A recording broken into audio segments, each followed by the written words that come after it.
മർക്കോസിന്റെ സുവിശേഷം 14-ാം അധ്യായം. പെസഹ ബലി അർപ്പിക്കുന്ന പുളിപ്പില്ലാത്ത അപ്പത്തിന്റെ 1-ാം ദിവസം ശിഷ്യന്മാർ യേശുവിനോട് ചോദിച്ചു, നിനക്ക് ഞങ്ങൾ എവിടെ പെസഹ ഒരുക്കണമെന്ന് നീ ആഗ്രഹിക്കുന്നത്? അവർ 2 ശിഷ്യന്മാരെ അയച്ചുകൊണ്ട് പറഞ്ഞു, നിങ്ങൾ നഗരത്തിലേക്ക് ചെല്ലുക. ഒരു കുടം വെള്ളം ചുമന്നുകൊണ്ട് ഒരുവൻ നിങ്ങൾക്കെതിരെ വരും, അവനെ അനുഗമിക്കുക.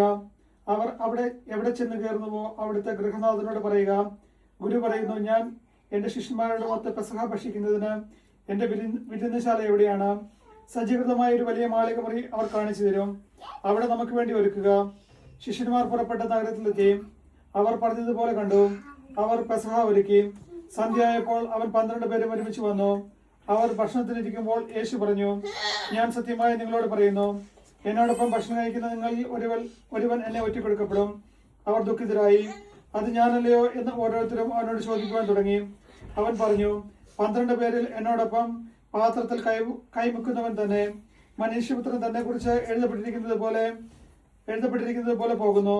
എന്നാൽ മനുഷ്യപുത്രനെ ഒറ്റിക്കൊടുക്കുന്നവന്റെ ദുരിതം ജനിക്കാതിരുന്നെങ്കിൽ അവൻ നന്നായിരുന്നു.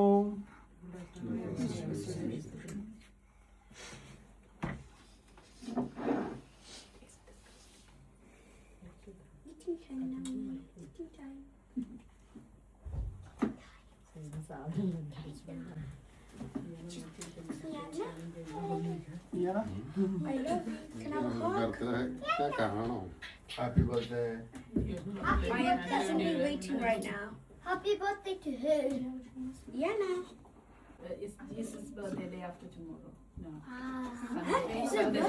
Sunday. It's Neha's birthday. No birthday, sir? Neha's birthday. Neha's Neha's birthday is tomorrow.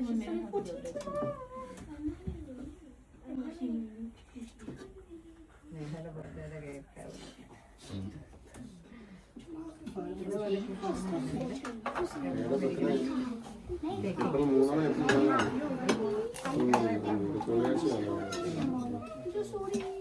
നാളെ